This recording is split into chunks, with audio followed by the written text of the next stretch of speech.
اعوذ باللہ من الشیطان الرجیم بسم اللہ الرحمن الرحیم الحمد للہ الذی لا یبلغ مدحتہ القائلون ولا یحصی نعماءہ العادون ولا یعدی حقہ المجتہدون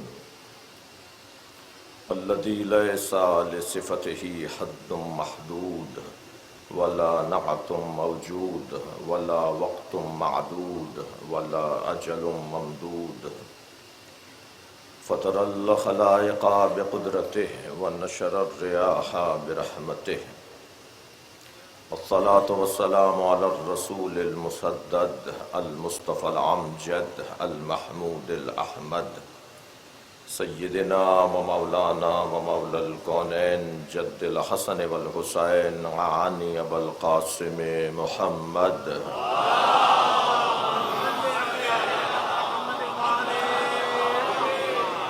وآلہ الطیبین الطاہرین المعصومین الذین قال اللہ انما یرید اللہ لیذہب عنکم الرجس اہل البیت وَيُطَهِّرَكُمْ تَطْهِيرًا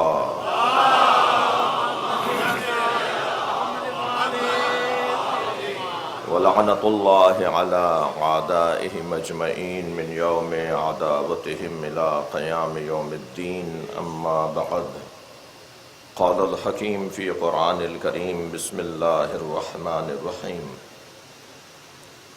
وَإِذَا ابْتَلَىٰ إِبْرَاهِيمَ رَبُّهُ بِكَلِمَاتٍ فَأَتَمَّهُنَّ قَالَ إِنِّي جَاعِلُكَ لِلنَّاسِ إِمَامًا قَالَ وَمِنْ ذُرِّيَّتِي قَالَ لَا يَنَالُ عَهْدِيَ الظَّالِمِينَ صلوات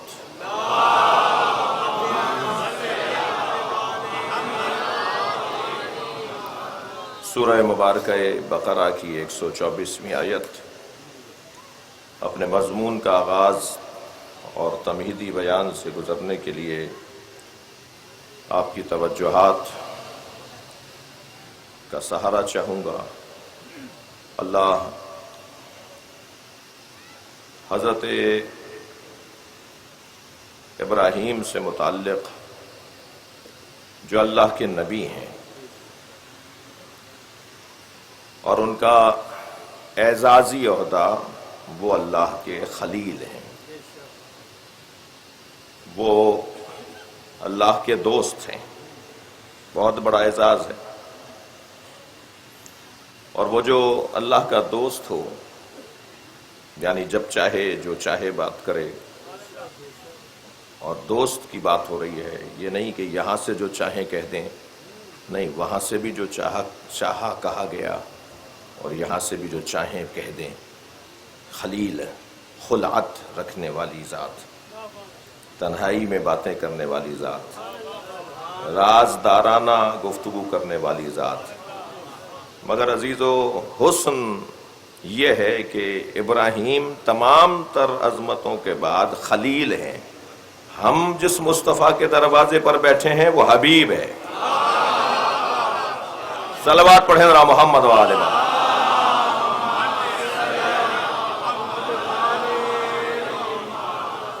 یہاں حضرت ابراہیم کی جو پہلا منصب ہے، پہلا درجہ ہے، وہ ہے نبوت کا درجہ، اور پھر حضرت ابراہیم کو پروردگار عالم نے اس کے بعد رسالت کا درجہ بھی عطا کیا ہے۔ ابراہیم انبیاء کرام میں، یعنی کل کی گفتگو جو میں نے آپ کے ہاتھ میں مضمون دیا تھا اختتام کلام میں، کہ نبوت عامہ اور نبوت خاصہ، ایک مرتبہ جب ہم نبوت کی گفتگو کریں گے، اور سب مسلمان اس موضوع سے آشنا ہیں، وہ کسی بھی مسلک اور مکتب دین دھرم کا ہو، وہ بھی کسی بھی فقہ اور کسی بھی مسلکی عنوان سے اپنی زندگی گزارتا ہو، مگر نبوت کی بحث میں ہم سب مشترک ہیں۔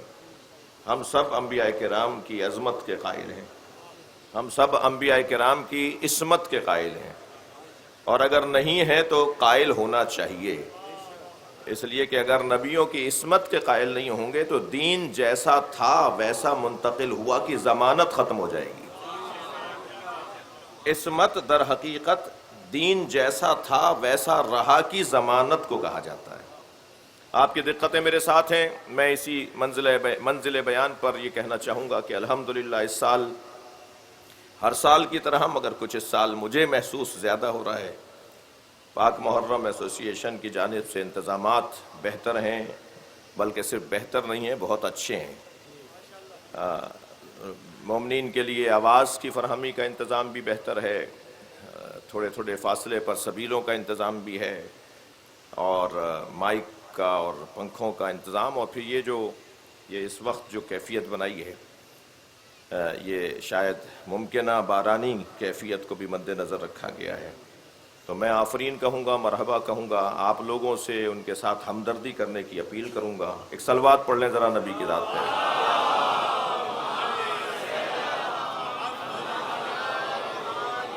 اس سے بہتر اور بلند صلوات پڑھ لیجیے۔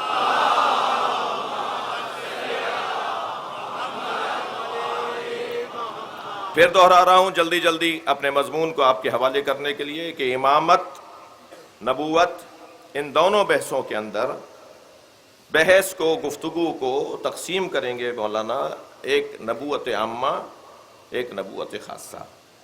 نبوت عامہ میں حضرت آدم سے لے کر اور حضرت عیسیٰ تک کی گفتگو جو ہوگی وہ نبوت عامہ ہے، اور سرکار دو جہاں تنہا اکیلے کے اوپر جب گفتگو ہوگی تو وہ نبوت خاصہ ہے۔ یعنی میں اگر یوں کہہ دوں، میں اپنی طرف سے کوئی بات کہنے کی کوشش نہیں کروں گا، کوشش یہ ہوگی کہ جو بات کی جائے قرآن سے آیت ہو۔ تمام انبیاء کرام کی نبوت پر گفتگو نبوت عامہ ہے، اور سرکار تنہا نبی کی ذات پر گفتگو نبوت خاصہ ہے۔ اور یہ میں اور آپ نہیں سوچ رہے، اللہ بھی ایسے ہی بولتا ہے۔ کیف اذا جئنا من کل امت بشہید، اے میرے حبیب تم نے دیکھا کہ ہم نے ہر امت کے لیے ایک گواہ بنایا۔ اللہ نے نبی کو گواہ کے طور پر بھی لیا ہے، جو آ کر امت کو سمجھا رہا ہے، جو آ کر امت کی ہدایت کر رہا ہے، وہ اسی امت پر گواہ بھی ہے۔ کیف اذا جئنا من کل امت بشہید، دیکھا کہ ہم نے ہر امت کے لیے کیسے ایک گواہ کو قرار دیا۔ اب سرکار یہاں تک ہر امت کے لیے، من کل امت، ہر امت کے لیے ہم نے گواہ بنایا۔ یہ نبوت عامہ ہے، ہر امت۔ آپ ذرا امتوں کے لسٹ تو بنائیے، شاید 10 صفحے تیار کر لیں آپ کہ فلاں امت تھی، فلاں امت تھی، ان سب کو اللہ نے ایک اتنے سے جملے میں بول دیا۔ اسی کو کہتے ہیں نبوت عامہ۔ ساری نبوتوں کو، ساری امتوں کو ایک جملے میں اللہ نے بول دیا۔ کیف اذا جئنا من کل امت بشہید وجئنا بک، اور اے میرے حبیب ہم نے آپ کو بھیجا سارے نبیوں کو ایک طرف، وجئنا بک علی ہؤلاء شہیدا، اور اے میرے حبیب آپ کو ہم نے ان سارے گواہوں اور نبیوں پر نبی بنا کر بھیجا۔ صلوات پڑھیں ذرا محمد و آل محمد۔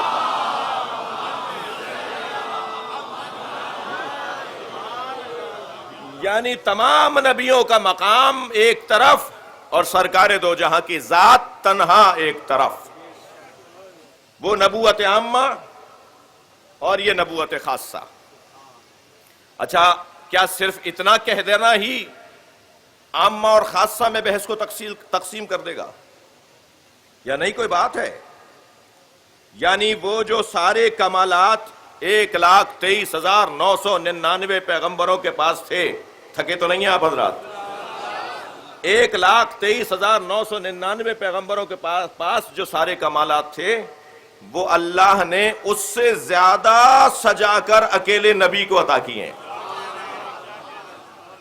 جی سنی شیعہ مجمع ہے، نشتر پارک کی مجلس ہے، یہاں ویسے بھی بات وہی ہوا کرتی ہے کہ جو بات مشترکہ ہو، اور مشترکہ بات کیا کم پڑ گئی ہے کہ جو مختلفہ بات کی جائے، اور اگر مختلفہ بات کرنی ہے تو اسے مشترکہ بنانے کے لیے کرنی ہے۔ ہدف اور مقصد یہ ہے کہ اس کو کسی طرح منتقل کیا جائے بات کو انتہائی معقول انداز سے۔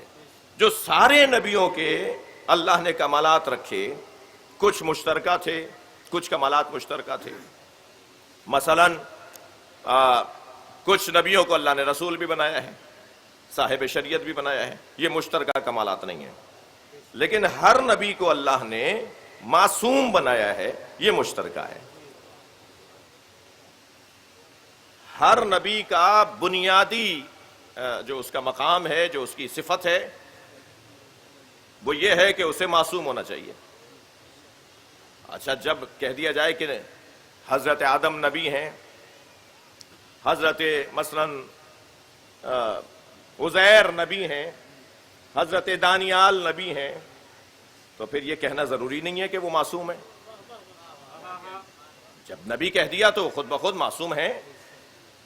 ایک صاحب ہمارے ساتھ آئے، کسی نے پوچھا یہ کون ہے؟ ہم نے کہا جی یہ پروفیسر صاحب ہیں۔ تو دوسرے کی آواز آئی، انہوں نے میٹرک پڑھی ہے۔ بھائی جب وہ پروفیسر ہے تو یہ بات کرنے کی ضرورت ہی نہیں ہے۔ اب ان پر سوال نہیں ہوگا، تمہاری عقل پر سوال ہوگا۔ جب کہہ رہے ہیں کہ یہ نبی ہیں تو یہ پوچھ کیوں رہے ہو یہ معصوم بھی ہیں؟ وہ تو خود بخود معصوم ہے، نبی ہیں تو خود بخود معصوم ہے۔ وہ جو تمام تر انبیاء کرام کے ہاں کمالات ہیں وہ مشترکہ ہیں، اور کچھ اچھا ان مشترکہ کمالات میں بھی میں کل کی مجلس میں آپ سے یہ بات کہہ چکا ہوں کہ کچھ بنیادی عقائد کی طرف گفتگو آج اس عشرے میں کرنے کا ارادہ ہے۔ وہ جو مشترکہ کمالات ہیں ان میں ایک مسئلہ عصمت ہے۔ عصمت کا کیا مطلب ہے؟ توجہ، عصمت یعنی جن سے گناہ ہو ہی نہیں سکتا، عصمت یعنی جو گناہ کر ہی نہیں سکتے، عصمت یعنی جو گناہ نہیں کرتے۔ یہ الفاظ ہیں جو معصوم کے لیے بولے جاتے ہیں، معصوم نبی کے لیے بولے جاتے ہیں۔ ہم اس وقت نبوت کی گفتگو میں ہیں۔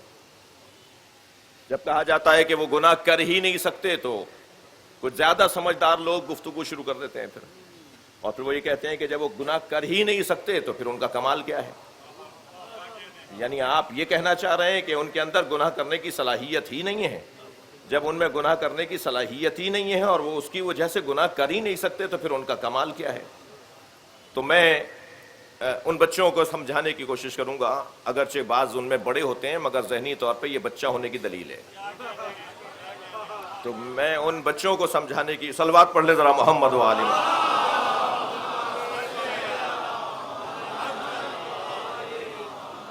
یہ عرض کرنا چاہوں گا کہ اگر یہ کہہ دیا جائے، بلکہ میں کہہ رہا ہوں ایک طالب علمانہ لہجے میں، کہ نبی اور امام گناہ کر ہی نہیں سکتے، اور اب اگر آپ کا سوال یہ ہے، یعنی کسی کا سوال یہ ہے کہ گناہ کر ہی نہیں سکتے تو کمال کیا ہے؟ یہی تو کمال ہے۔ کہنے لگے مولانا واضح کیجئے، بات روشن کیجئے، کیا مطلب ہے کہ گناہ کر ہی نہیں سکتے؟ یعنی صلاحیت نہیں ہے؟ نہیں۔ میں ایک مثال دوں گا، اہل دقت بیٹھے ہوئے ہیں، اور ضمناً میں جناب شبر رضا صاحب سے، شمسی بھائی سے، نقی بھائی سے، ان سے گزارش کروں گا کہ پاک محرم ایسوسی ایشن کے ساتھ اپنی تعاون کو اور اپنی ہم آہنگی کو، اپنی ذہنی ہم آہنگی کو نسبتاً بڑھائیں، اور کوئی بات ایسی نہیں ہونی چاہیے، میں قومی شخصیات سے گزارش کروں کہ جس میں کوئی قومی وقار میں کمی آئے یا آپس کی وحدت میں کوئی بال برابر بھی فرق پڑنے لگے۔ 10 دن کے بعد بیٹھیں، بات کریں، اخلاقی دائرے میں رہتے ہوئے لڑیں جھگڑیں، وہ آپ کی مرضی ہے، مگر ان 10 دنوں میں جتنی اپنی وحدت کا مظاہرہ ہم کر سکتے ہیں۔ میں تو بہت خوش ہوا تھا کہ مشترکہ پریس کانفرنس ہوئی اور سب نے مشترکہ طور پر ایک بات کی، اور اسی انداز کو میں گزارش کروں گا اس مرکزی ممبر سے۔ اور یہاں کی مضبوطی صرف کراچی کی مضبوطی نہیں ہے، بلکہ یہاں کی مضبوطی پورے پاکستان کی مضبوطی ہے۔ تو آپ یہاں جتنا مضبوطی کے ساتھ آگے بڑھیں گے، میں کسی بات پہ کوئی تنقید نہیں کر رہا، لیکن ایک ایسے ہی نصیحت کر رہا ہوں۔ ایک بلند تر صلوات پڑھ لیجیے۔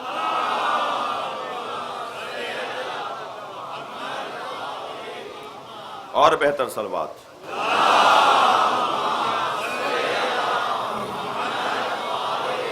میری بات اگر پسند آئی ہے تو بہتر صلوات ہدیہ کریں۔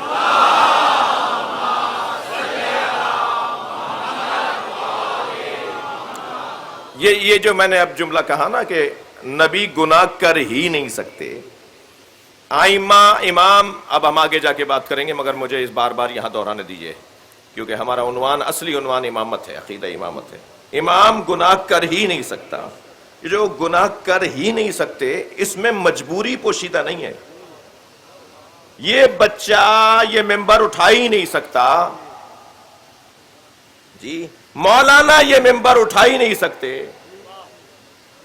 ایک کا مقام ایسا ہے کہ وہ یہ کام نہیں کر سکتا، ایک کے بدن کی کمزوری ہے کہ وہ یہ کام نہیں کر سکتا.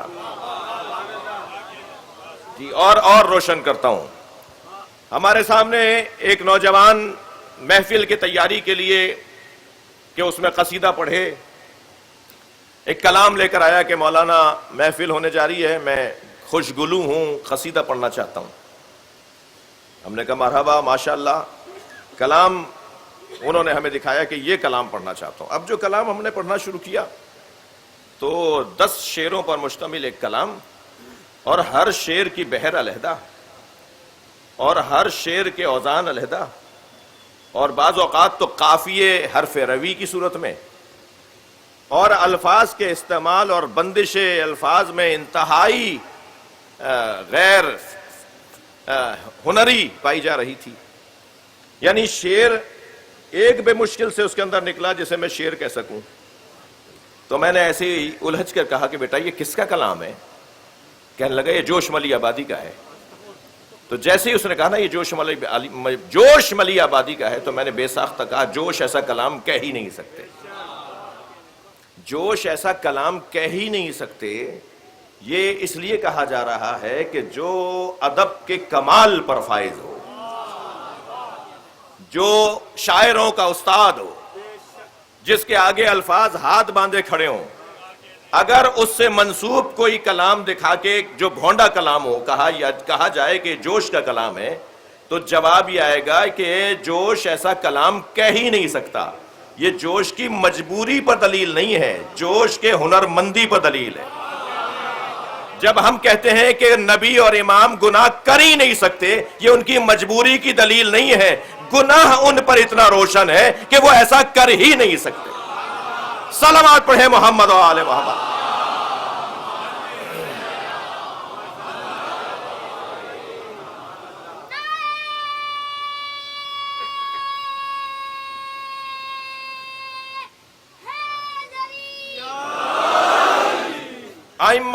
انبیاء کرام میں نبوت عامہ کی گفتگو میں بات شروع ہوگی سب سے پہلے حضرت آدم سے. حضرت آدم نبوت عامہ کا ایک سب سے روشن، سب سے پہلا نام. ان کے پاس اللہ نے کیا کچھ قرار نہیں دیا. 4 تو بڑے عنوان حضرت آدم کے ساتھ جڑے ہوئے ہیں. سب سے پہلا عنوان جو حضرت آدم کے ساتھ جڑا ہوا ہے، حضرت آدم کو اللہ نے مکمل علم عطا کیا. علم الآدم الاسماء کلہا. جتنے بھی علوم ہیں وہ حضرت آدم کو دیے گئے. کلہا کی بات ہو رہی ہے بھیا.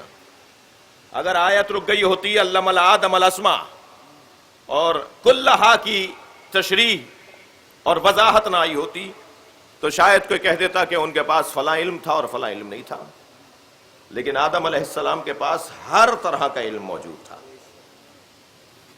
اور پھر ہر طرح کا علم اگر حضرت آدم کے پاس موجود تھا تو پھر یہ کوئی بحث کرنے کی ہے کہ جو نبوت عامہ کا فرد ہو اور اس کے پاس ہر طرح کا علم ہو تو مسلمان قرآن چوم کر اسے مانے، اور جو نبوت خاصہ کا عنوان رکھتا ہو اور سارے نبیوں پر نبی ہو، اس کے لیے اگر میں کہہ دوں کہ نبی کے پاس ہر علم تھا تو مسلمان ڈھونڈ رہا ہوتا ہے کہ انہیں تو لکھنا نہیں آتا تھا. مسلمان ڈھونڈ رہا ہوتا ہے کہ انہیں تو پڑھنا نہیں آتا تھا. آج کا سارا مسلمان انہیں پڑھ کر تو مفتی اعظم بن جاتا ہے.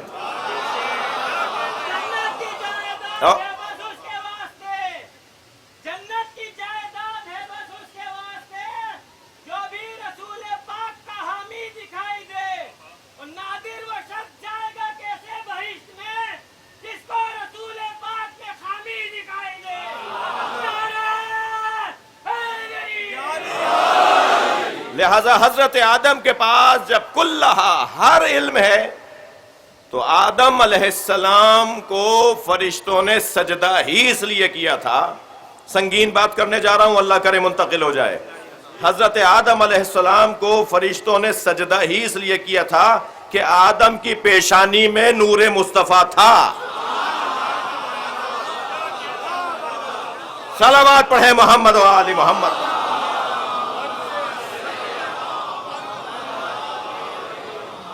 ابھی میں منزل نبوت شناسی کی منزل سے گزر رہا ہوں.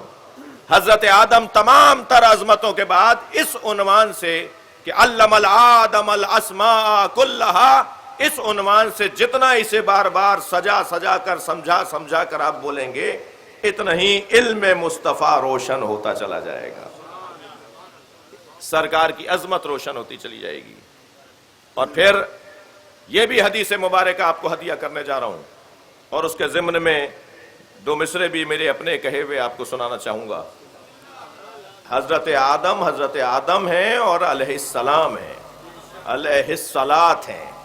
حضرت آدم تمام تر عظمتوں کے حامل ہیں، مگر یاد رہے کہ حضرت آدم 1,24,000 نبیوں میں ایک ہیں.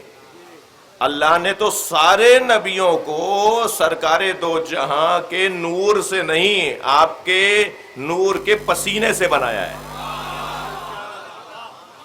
جی یہ حدیث میں نے آپ کو سنا دی ہے. امام جعفر صادق علیہ السلام فرماتے ہیں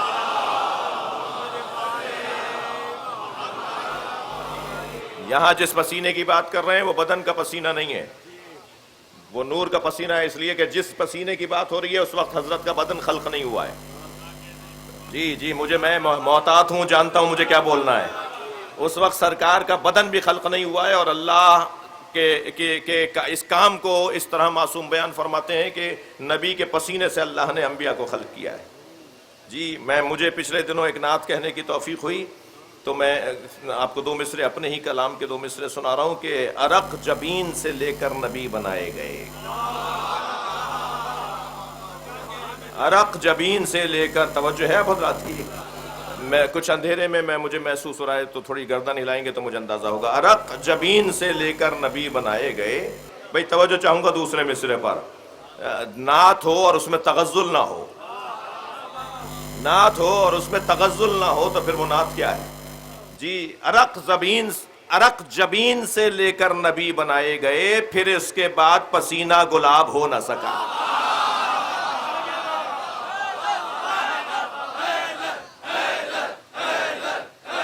بلند تر صلوات پڑھیں گے نبی کے ذات.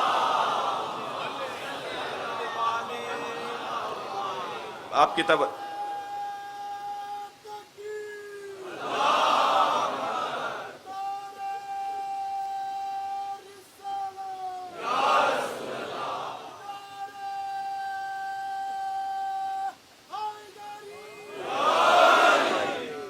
بلند تر صلوات.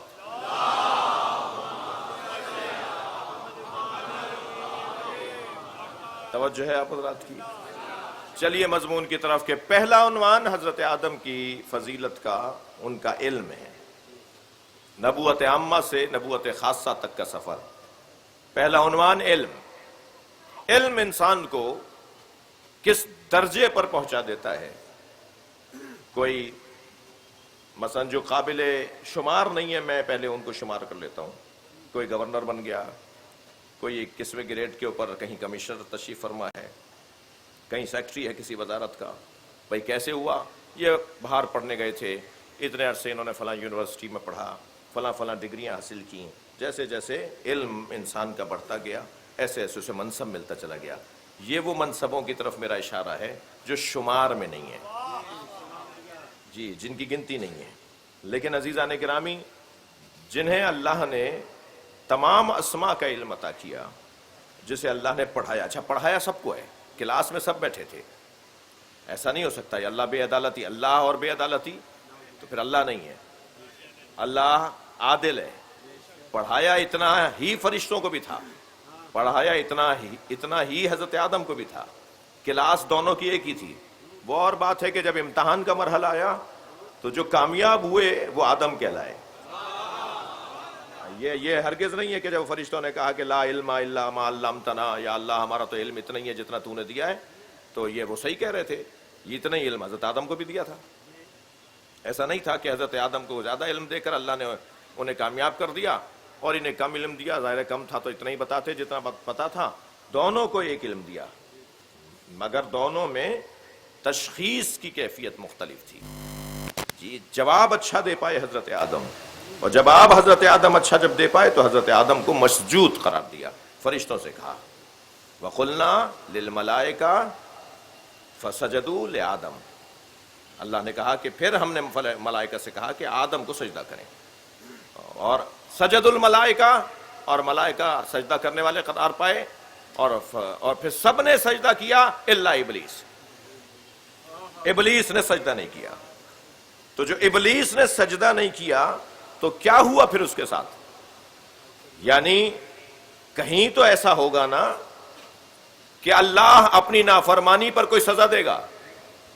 اللہ نے نافرمانوں کو معافی کا رستہ تو بہت دیا ہے، مگر کوئی جگہ ایسی ہے کہ جہاں نافرمانی کی گنجائش نہیں ہے.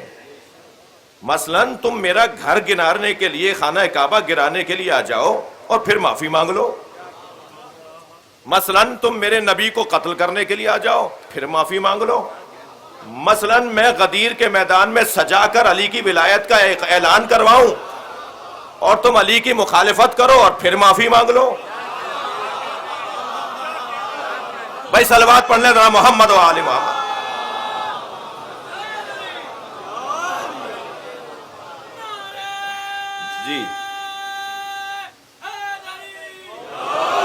جی یہ کیا ہوگا؟ یہ ہمیشہ ایسا نہیں ہوگا. اللہ نے خانہ کعبہ پر پتھر برسانے والوں کو کیا معاف کر دیا؟ نظر انداز کر دیا. جی جو خانہ کعبہ کو ڈھانے کے لیے آئے تھے، ہاتھیوں کو لے کر آئے تھے، جی اتنا بڑا جانور لے کر آؤ گے، ہم اتنے سے جانور سے ماریں گے. خبردار وسائل پہ نہ جانا، اللہ پہ توکل تمہاری مدد کرے گا. اتنے قوی ہیکل جانوروں کو معمولی کنکریوں نے زخمی کر دیا.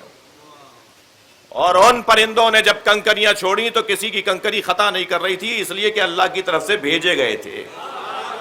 اللہ کی طرف سے پرندہ بھی بھیجا جائے تو غلطی نہیں کرتا، نبی غلطی کیسے کریں گے؟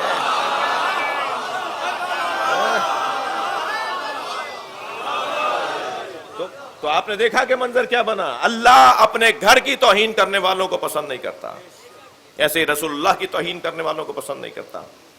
ایسے ہی علی کی ولایت کا سننے کے بعد جنہوں نے انکار کیا ان کو آسمان سے پتھر نے آ کے مارا یا نہیں؟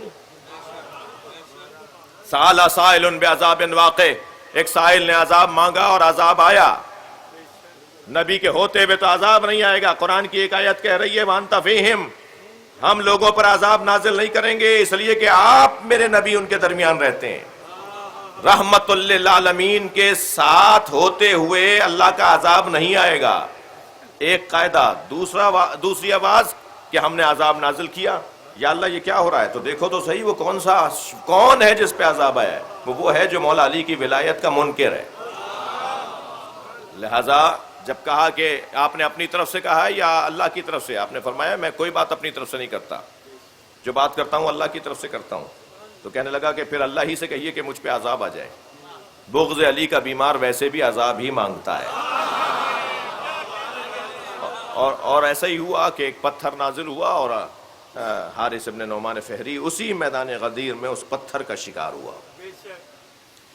تو حضرت آدم کا انکار نہیں، اللہ کا انکار ہو رہا ہے.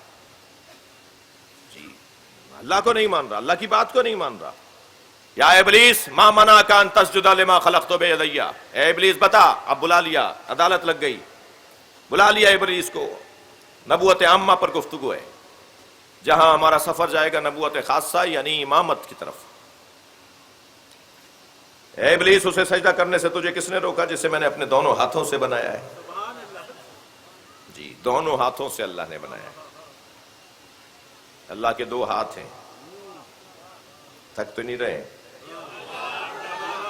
میرا ایک ہاتھ تو الٹا ہے، میرا ایک ہاتھ تو الٹا ہے. اللہ کے دو ہاتھ ہیں. اللہ کے دو ہاتھ ہیں یعنی اللہ کی طاقت مکمل ہے. اللہ کے دو ہاتھ ہیں یعنی وہ قدرت مطلقہ رکھتا ہے. بیٹا تم سے یہ پنکھا نہیں اٹھ رہا، دونوں ہاتھوں سے اٹھاؤ. فلاں پانی کی بھری بالٹی تم سے نہیں اٹھ رہی، ایک ہاتھ سے اٹھا رہے ہو، نہیں اٹھ رہی، دونوں ہاتھوں سے اٹھاؤ. یہ ہم بھی محاورتاً کہتے ہیں کہ دونوں ہاتھوں سے اٹھاؤ، یعنی تو پوری طاقت سے اٹھاؤ. دو ہاتھ یعنی مکمل طاقت. ورنہ تصور نہیں ہے کہ ایک سیدھا اور ایک الٹا. اللہ تو اللہ ہے، کوئی علی کو سمجھ لے تو اللہ سمجھ میں آ جائے. میرے مولا علی علیہ السلام کے دونوں ہاتھ سیدھے. جلدی میں کہہ گیا اس لیے آپ نے لطف نہیں لیا. میرے معصوم امام الٹے ہاتھ سے کھانا کھا رہے تھے، سیدھے ہاتھ سے تکیہ لگائے ہوئے تھے. حشام نے دیکھا تو انہیں سمجھ میں نہیں آیا، امام صادق کے گھر کی طرف جانے لگے. ابو بصیر گھر سے نکل رہے تھے. ابو بصیر نے پوچھا حشام کیا بات ہے؟ کا منظر دیکھ کر آ رہا ہوں، جعفر صادق کے فرزند موسیٰ کاظم الٹے ہاتھ سے کھانا کھا رہے ہیں، سیدھے ہاتھ سے تکیہ لگائے ہوئے ہیں. تو ابو بصیر نے بے ساختہ کہا اس میں پریشانی کی کیا بات ہے، امام کے دونوں ہاتھ سیدھے ہوتے ہیں. میرے مولا علی فرماتے ہیں کلتا الیدین یمین، اللہ کے دونوں ہاتھ سیدھے ہیں.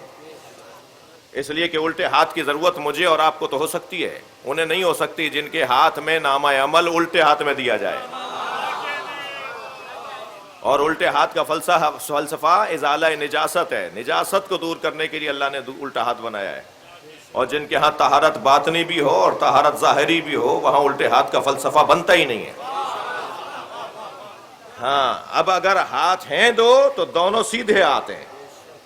اللہ کے بارے میں مولا علی فرماتے ہیں، جو قرآن میں اللہ نے کہا نا کہ اللہ نے اپنے دونوں ہاتھوں سے بنایا ہے، تو مولا علی کی حدیث ہے، مولا فرماتے ہیں کلتا الیدین یمین، اللہ کے دونوں ہاتھ سیدھے ہیں. جسے اللہ نے دونوں ہاتھوں سے بنایا، مکمل طاقت سے بنایا، ابلیس نے اس کا سجدہ نہیں کیا.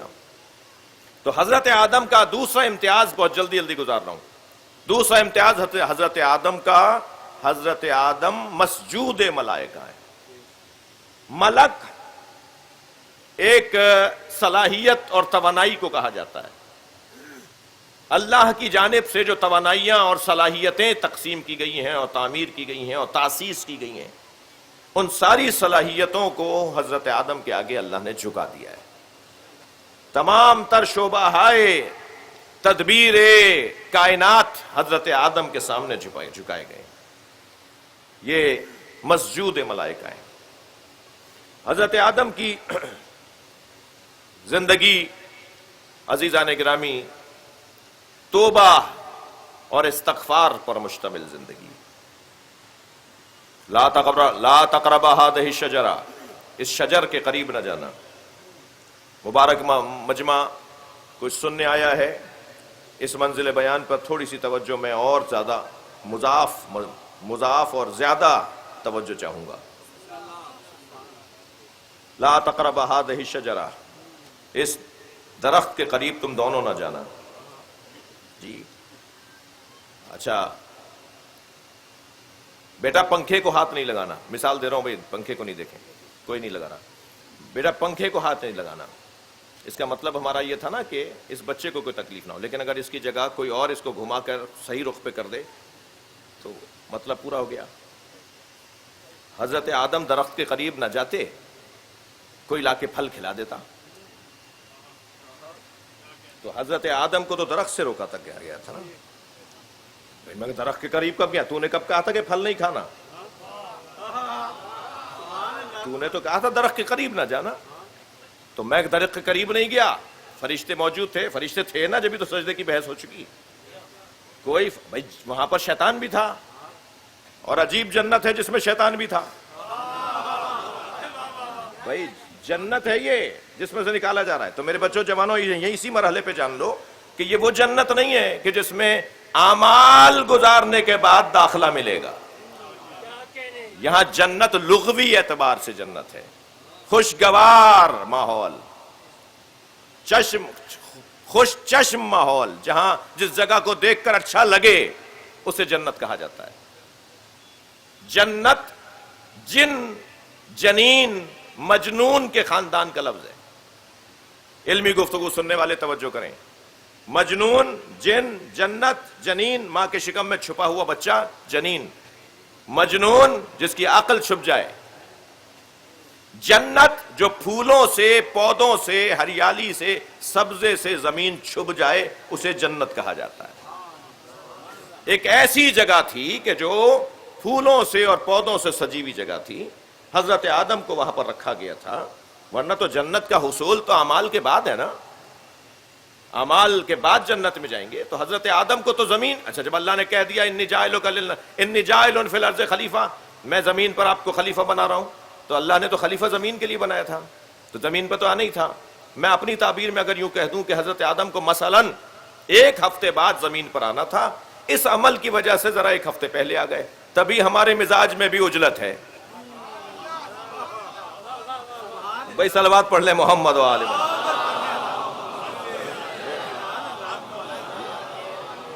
آنا تو تھا حضرت آدم کو، مگر 1 ہفتے پہلے آ گئے، وہاں رہنے کے لیے تو انہیں خلق ہی نہیں کیا گیا تھا۔ اب یہاں حضرت آدم نے پھل کھا لیا اور کہہ دیتے کہ بھائی میں تو درخت کے قریب ہی نہیں گیا، تو پھل تو کسی اور نے لا کے دے دیا، تو مطلب کیا ہے؟ یہ جو شجر، اچھا حضرت آدم سے پہلے کچھ بھی نہیں تھا بھائی، شجر تھا، جی شجر تھا تبھی کہا گیا کہ درخت کے قریب نہ جانا، درخت تھا تبھی کہا گیا درخت کے قریب نہ جانا۔ یہ عجیب مسلمان ہے کہ حضرت آدم سے پہلے نبی کو نہیں مانتا، درخت مان لیتا ہے۔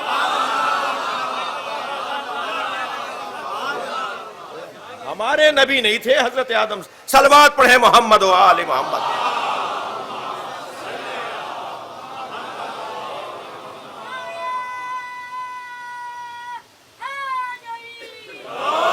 بھائی اس نقطے پر میں نے نسبتاً محنت کی ہے تو اپنی محنت آپ کے سامنے رکھنا چاہتا ہوں، آپ کی توجہات میرے ساتھ ہیں، میں اس کا ممنون ہوں۔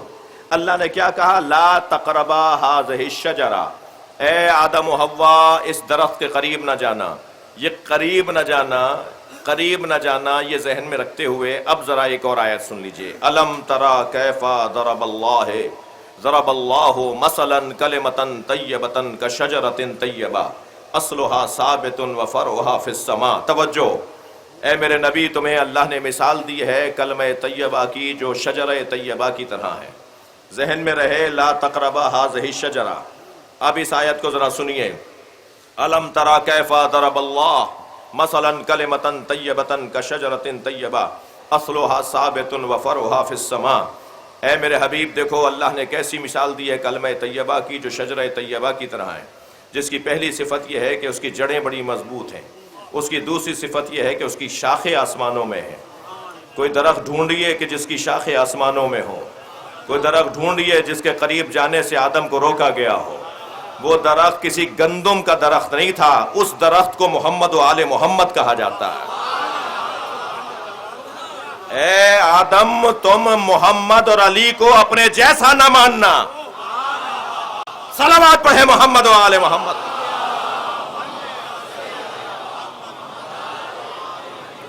اگر تم نے محمد اور علی کو اپنے قریب نہ جانا یعنی انہیں اپنے جیسا نہ بولنا، جو انہیں حضرت آدم اپنے جیسا نہ کہہ سکیں۔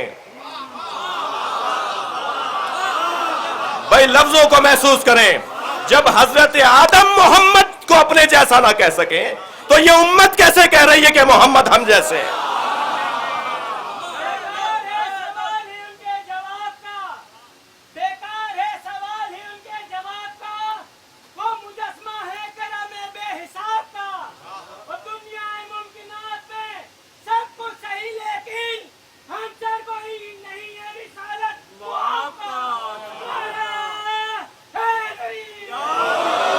بھائی توجہ چاہوں گا، یہ شجر یعنی شجرہ طیبہ، دونوں آیتیں نہ پڑھی ہوتی تو شاید کوئی مجھے مجلس کے بعد روک لیتا، مولانا ایک بات آپ آیت سے کر رہے ہیں ایک حدیث سے کر رہے ہیں، اب ہمیں کیا پتا حدیث کیسی ہے؟ ایک آیت کہہ رہی ہے کہ آدم درخت کے قریب نہ جاؤ، دوسری آیت کہہ رہی ہے کہ شجرہ طیبہ وہ ہے جس کی جڑیں بڑی مضبوط ہیں اور شاخیں آسمانوں میں ہیں۔ کوئی درخت ہے جس کی شاخیں آسمانوں میں ہیں؟ اگر آمادہ ہے تو جملہ سنیں، کوئی درخت دیکھا آپ نے جس کی شاخیں آسمانوں میں جاتی ہوں؟ اچھا چلیں اور میں اپنی بات کو روشن کر دیتا ہوں۔ اس کے بعد والی آیت تؤتی اکلھا کل حین باذن ربھا، یہ شجرہ طیبہ وہ ہے جو ہر موسم میں پھل دیتا ہے۔ یہ قرآن ہے بھائی، یہ شجرہ طیبہ وہ ہے جو ہر موسم میں پھل دیتا ہے. کوئی ایک درخت دنیا کا آپ ڈھونڈ کر مجھے بتائیے جو ہر موسم میں پھل دیتا ہو. چاہے ایک ہفتے کے لیے صحیح. وہ جو ان ممالک کے اندر خوبصورت ممالک کے اندر درخت ہے نا, میں ان ممالک کو ذہن میں رکھ کے بات کر رہا ہوں. چاہے ایک ہفتے کے لیے ہی صحیح درخت پھل دینے سے رک جاتا ہے. قرآن تو کہہ رہا ہے کہ یہ ایسا درخت ہے جو ہمیشہ پھل دیتا ہے. تو اس کا مطلب یہ مادی درخت نہیں ہے, ڈھونڈ کے بھی آ جائیں گے تو نہیں ملے گا. یہ کوئی ایسا درخت ہے کہ جو جیل میں بھی ہو تو رہائیاں دلوا رہا ہوتا ہے. یہ کوئی ایسا درخت ہے جو فاقے بھی ہو تو بانٹ رہا ہوتا ہے. یہ کوئی ایسا درخت ہے جو یہاں رہ کے وہاں والوں کو کھلا رہا ہوتا ہے. وَيُطْعِمُونَ الطَّعَامَ عَلَىٰ حُبِّهِ مِسْكِينًا يَتِيمًا وَأَسِيرًا. کوئی ایسا گھرانہ بھی ہے جو فرشتوں کے لیے روٹیاں بھیجتا ہو. جو یہاں سے روٹیاں وہاں جاتی ہوں, یہ اس درخت کی بات ہو رہی ہے.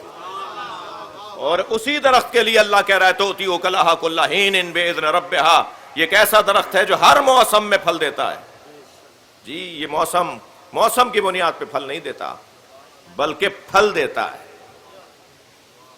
جی اور جس کا پھل زیادہ, جو پھلدار ہو, بارآور ہو, اس کی شاخیں جھکتی ہیں, آسمانوں کی طرف نہیں جاتی.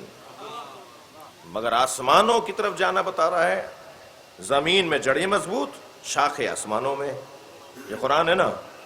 تو جو یہاں سے بھی جڑا ہو اور وہاں سے بھی جڑا ہو, اسی کو تو وسیلہ کہا جاتا ہے.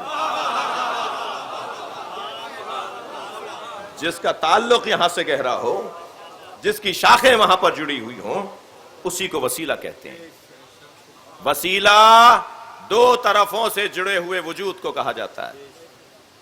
جس دروازے پر میں اور آپ اس شوق کے ساتھ بیٹھے ہیں, ہم سنی شیعہ اس لیے بیٹھے ہیں کہ ہمیں پتا ہے کہ یہ یہاں ہیں مگر وہاں کے ہیں. لہذا یہاں کی حاجتیں وہاں پہنچانا بھی انہی کا کام ہے, اور وہاں کی رحمتیں, برکتیں اور رزق اتارنا بھی انہی کا کام ہے. یعنی اللہ جب اپنا رزق دیتا ہے تو ان کے ذریعے دیتا ہے, ہم اپنی حاجتیں دیتے ہیں تو انہی کے ذریعے دیتے ہیں. اللہ اپنا رزق اتارنے کے لیے, کیا قرآن کی آیات رزق نہیں ہے؟ کیا کلام الہی رزق نہیں ہے؟ تو اللہ کا رزق جب وہاں سے ان کے ذریعے آتا ہے, تو اگر میں نے اپنی حاجتیں ان کے سامنے رکھ دی تو یہ شرک کیسے ہے؟ ڈائریکٹ اللہ سے بات کیجئے, ڈائریکٹ اللہ سے بات کیجئے. جس اللہ سے ڈائریکٹ بات کرنے کی بات کر رہے ہیں وہی اللہ تمہیں رستہ بتا رہا ہے. اور میں ان بچوں سے کہہ رہا ہوں, آپ کو اگر کوئی مل جائے نا جو کہے ہمیں اللہ کافی ہے, ہمیں کسی کے وسیلے کی ضرورت نہیں ہے, آپ پہلا جواب تو اسے دیا کریں, اپنا چہرہ ذرا آئینے میں جا کے دیکھو, اس قابل بھی ہو.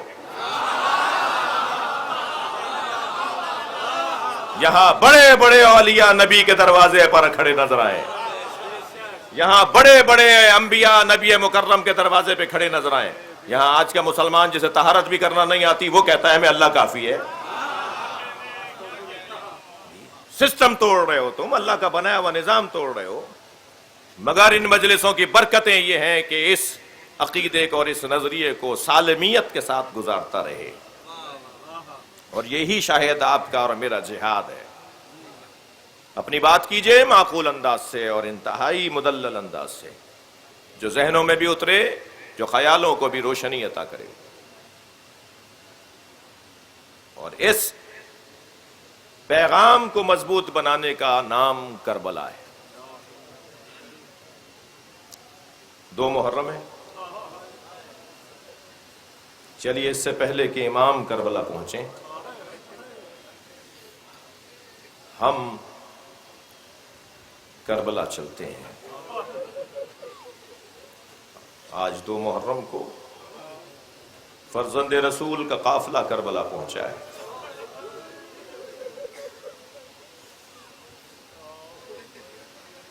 گھوڑا چلتے چلتے رک گیا.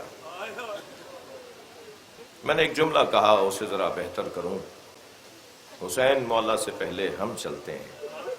2 وجہ سے ہم چلتے ہیں. پہلی وجہ تو یہ کہ چلیے کنکر بینے, پتھر چنیں, کانٹے اٹھائیں, رستے صاف کریں, کہ کوئی کانٹا سکینہ کے پیر میں نہ چبھ جائے, کوئی پتھر جناب زینب کو تکلیف نہ پہنچائے. اور دوسرا سبب کربلا ہم پہلے چلتے ہیں کہ حسین اکیلے نہ رہ جائیں. یہ ہم جو ہر سال محرم مجالس امام حسین کو یاد کرتے ہیں، یہ گویا ہم یہ اعلان کرتے ہیں زیارت پڑھتے ہوئے کہ مولا ہم نہیں تھے، کاش ہم ہوتے تو ہم آپ پر اپنی جان قربان کر دیتے. ائمہ اہل بیت نے بھی ہمیں رونے کا اس لیے حکم دیا ہے کہ اپنے آپ کو تیار کرو، ابھی ایک حسین آنے والا ہے، اور وہ حسین گنبد سے سرخ پرچم اتارے گا، اور وہ پرچم لہرا لہرا کر بتا رہا ہے کہ وہ صاحب مزار وہ ہے جس کے خون کا بدلہ باقی ہے. جب وہ پرچم اتار کے چلے گا تو یہ پوری دنیا میں یہ جو امام پہ رونے والے لوگ ہیں یہ سب اس پرچم کے پیچھے چلیں گے. پھر یزید بنا میں یزید کے فلاں کا بیٹا اور فلاں کا پوتا تھا، اس سے بدلہ نہیں ہوگا، بلکہ یزید کی وجہ سے جو نظام بنا اس نظام کا توڑ اس کا بدلہ ہوگا. پھر ظالم سے بدلہ نہیں، ظلم سے بدلہ ہوگا. ظلم کا خاتمہ ہوگا، اجر و عدل و انصاف سے زمانہ پر ہوگا. یہ نتیجہ ہے اس آنے والے حسین کے انتقام کا. چلیے کربلا چلیں. ذوالجناح رک گیا.